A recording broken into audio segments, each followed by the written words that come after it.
उत्तर प्रदेश में उपचुनाव का बिगुल बज चुका है। सभी राजनीतिक पार्टियों ने अपने प्रत्याशी घोषित कर दिए हैं। 13 नवंबर को कुंदरकी में उपचुनाव होना है। हमारे संग कुछ पत्रकार मौजूद हैं स्थानीय, उनसे जानते हैं कि उनका क्या नजरिया है इस उपचुनाव को लेके। जी सर, क्या नाम है आपका? मेरा नाम काशिफ खान है। क्या लगता है, अब सभी कैंडिडेट्स घोषित हो गए हैं, सभी ने प्रत्याशी उतार दिए हैं, क्या लगता है अब क्या समीकरण बैठ रहा है सीट को लेकर? देखिए, ये मुरादाबाद का इतिहास रहा है कि जो जितना शोर मचाता है वो आखिर में जाके उतना ही खामोश हो जाता है।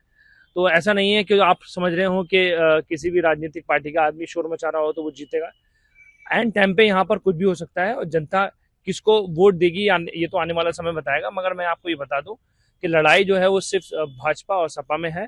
सपा के जो कैंडिडेट हैं वो बहुत पुराने राजनीतिक आदमी हैं, कई बार वो विधायक रह चुके हैं और उन्हें मालूम है कि कैसे चुनाव जीता जाता है और कैसे चुनाव लड़ा जाता है। रामवीर ठाकुर जो हैं वो भी एक पुराने लीडर हैं और वो भी जानते हैं कि चुनाव कैसे लड़ा जाता है। तो ये चुनाव बिल्कुल दिलचस्प होगा और एक बहुत मजबूती के साथ दोनों प्रत्याशी चुनाव लड़ेंगे। मगर हार और जीत का फैसला तो अंतिम समूह में पता लगेगा, क्योंकि वहां की जनता जो है वो किस वक्त किस पे वोट देगी ये तो आने वाला टाइम बताएगा। बसपा और एआईएमआईएम के जो प्रत्याशी हैं उनका कुछ नहीं भाई, ये तो सिर्फ चुनाव जो भाजपा और सपा का है सिर्फ।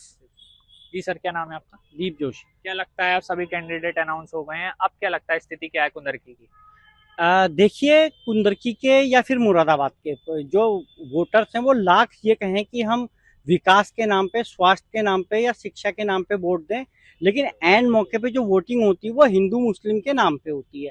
सबसे बड़ी बात, सारी पार्टियों के आप जो प्रत्याशी वो देखें, सबके सब मुस्लिम है, कोई तुर्क है, कोई दूसरी दूसरी बिरादरी का। अब जो पार्टियां, उनके पास सबसे बड़ी बात ये रहेगी, सबसे बड़ा मुद्दा ये रहेगा कि वोटों का ध्रुवीकरण वो कितना रोक सकते हैं, क्योंकि सारे प्रत्याशी में इकलौते प्रत्याशी हिंदू जो हैं वो रामवीर सिंह है। और सबसे बड़ी बात, रामवीर सिंह भाजपा के जो हैं उनके पास मुस्लिम वोटर भी काफी बड़ी तादाद में है। तो सबसे बड़ा सवाल ये यहाँ पे है कि वोटों का ध्रुवीकरण रुक पाएगा या नहीं रुक पाएगा। हालांकि पिछला जो चुनाव इतिहास रहा वो सपा का इतिहास रहा, सपा यहाँ पे जीती है, लेकिन इस बार जो समीकरण देखने को मिल रहे हैं वो बिल्कुल अलग है। और सबसे बड़ी बात, भारतीय जनता पार्टी का इस बार रालोद भी है, आरएलडी भी है, तो किसान वोट मूढ़ा पांडे से लेके कुंदरकी तक बहुत बड़े लेवल पे है। वो वोट कहाँ पे डाइवर्ट होता है, सबसे बड़ी बात ये। अच्छा, जो तुर्क बिरादरी एक्स फैक्टर मानी जाती है वो किस साइड दिखा रही है? क्या एआईएम के जो प्रत्याशी अपनी तरफ कुछ वोट लेके जा सकते हैं? देखिए, निश्चित तौर पर कम से कम कितने भी वोट लेके जाएं, एआईएम भी ले जाएगी, बसपा भी ले जाएगी, आजाद समाज पार्टी भी ले जाएगी, सबके सब मुस्लिम प्रत्याशी। सबसे बड़ी बात यहाँ पे ये है, आजाद समाज पार्टी जो दलित वोट है वो अपनी तरफ कितना खींच पाती है, क्योंकि पिछले कुछ समय से आप देख रहे होंगे जो एससी वोट है वो भाजपा की तरफ डाइवर्ट हो रहा है। लेकिन चंद्रशेखर आजाद और बसपा के यहाँ चुनाव लड़ने से दलित वोटों को अगर भाजपा रोक पाती है दूसरी तरफ डाइवर्ट होने से, तो भाजपा को जीतने से कोई नहीं रोक सकता।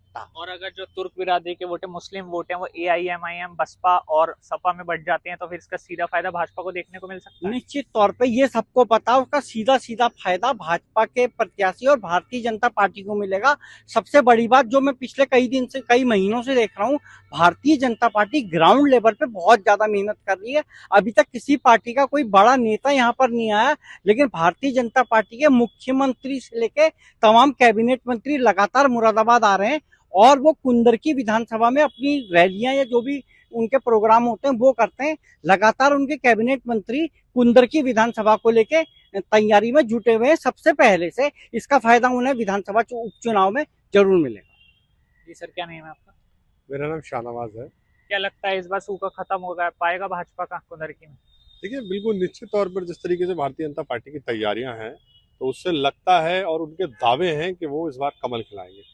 तो मुझे भी लगता है, क्योंकि कार्यकर्ताओं के बल पर भारतीय जनता पार्टी हमेशा मजबूती के साथ चुनाव लड़ी है और चुनाव में वो जीती भी है। तो एक बात तो ये हो गई। दूसरी बात यह है कि कुंदरकी समाजवादी पार्टी का गढ़ रही है। 1993 से अब तक समाजवादी पार्टी और बहुजन समाज पार्टी का वहाँ कब्जा रहा है। लगातार बसपा और जो समाजवादी पार्टी के विधायक वहाँ पर रहे हैं, जिन्हें टिकट इस बार दिया है समाजवादी पार्टी ने, वो भी 3 बार विधायक रहे हैं और मजबूत कैंडिडेट हैं।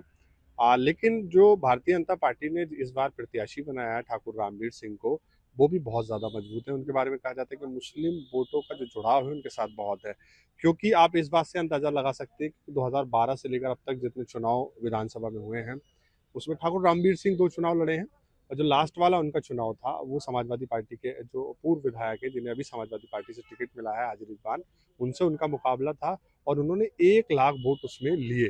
कहा जाता है कि इसमें 20 से 25 हजार वोट मुस्लिम था, क्योंकि भारतीय जनता पार्टी हमेशा जब भी इस सीट पर चुनाव लड़ी है उसको 80 से 85 हजार वोट मिले।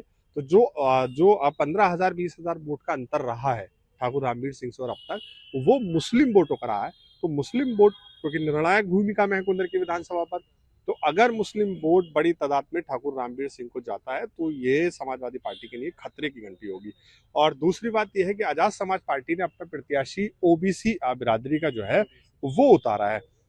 समाजवादी पार्टी का जो कोर वोटर है और जो यहाँ के जो पूर्व विधायक है वो अपना कोर वोटर हमेशा जो बताते हैं वो ओबीसी बिरादरी के वोटर को बताते हैं, लेकिन आजाद समाज पार्टी ने ओबीसी कैंडिडेट उतार दिया, वो भी कहीं ना कहीं समाजवादी पार्टी को बड़ा नुकसान देगा। और क्योंकि जो आजाद समाज पार्टी चंद्रशेखर हैं वो उनके भविष्य का फैसला भी इसी चुनाव से होना है, क्योंकि ये पहला उनका चुनाव है और उत्तर प्रदेश की जो राजनीति है दलित राजनीति, उसमें चंद्रशेखर कितना सेंधमारी कर सकते हैं वो भी इसी चुनाव से पता लगेगा कि बहुजन समाज पार्टी का जो वोट बैंक है, जो कोर वोटर है दलित, वो उन्हें कितनी बड़ी तादाद में मिलता है। और कई सारे फैक्टर हैं। एक तुर्क बिरादरी का आप कह सकते हो, क्योंकि 2 कैंडिडेट है तुर्क बिरादरी का, एक बहुजन समाज पार्टी से जो रफतुल्ला और छिद्दा नेता है, संबल के बड़े नेता हैं, 5 बार चुनाव लड़ चुके हैं, 5वां चुनाव है उनका। दूसरा हाफिज बारी से 17,000 वोट उन्होंने पिछली बार चुनाव में AIMIM से लिए हैं। अब क्योंकि उत्तर प्रदेश की सब सीटों पर तो चुनाव है नहीं, उपचुनाव में 10 सीटों पर चुनाव है, तो असदुद्दीन ओवैसी की भी नजर यहाँ पर है और कहीं ना कहीं मुरादाबाद में खास तौर पर उनकी नजर रहती है, तो उनकी भी कई सारी जनसभाएं यहाँ होंगी। और उनकी जनसभाओं के बारे में आपको पता है, आप भी पत्रकार हो, उनकी अधिकतर आपको जानकारी है कि उनकी जनसभा कहीं ना कहीं जो फर्क डालती है। तो मुस्लिम वोटों पर जितना फर्क पड़ेगा भारतीय जनता पार्टी उतनी मजबूत होगी। और मुझे लगता है कि कुंदरकी में जिस तरीके से भारतीय जनता पार्टी के लोग दावा कर रहे हैं कि कमल खिलाएंगे, तो वो दिन दूर नहीं अगर समाजवादी पार्टी इस वोटों को, अपने जो मुस्लिम वोटर्स हैं, इनको समेटने में कामयाब नहीं हुई तो कमल यहाँ खिल सकता है। जी, क्या नाम है सर आपका? अविनाश कुमार।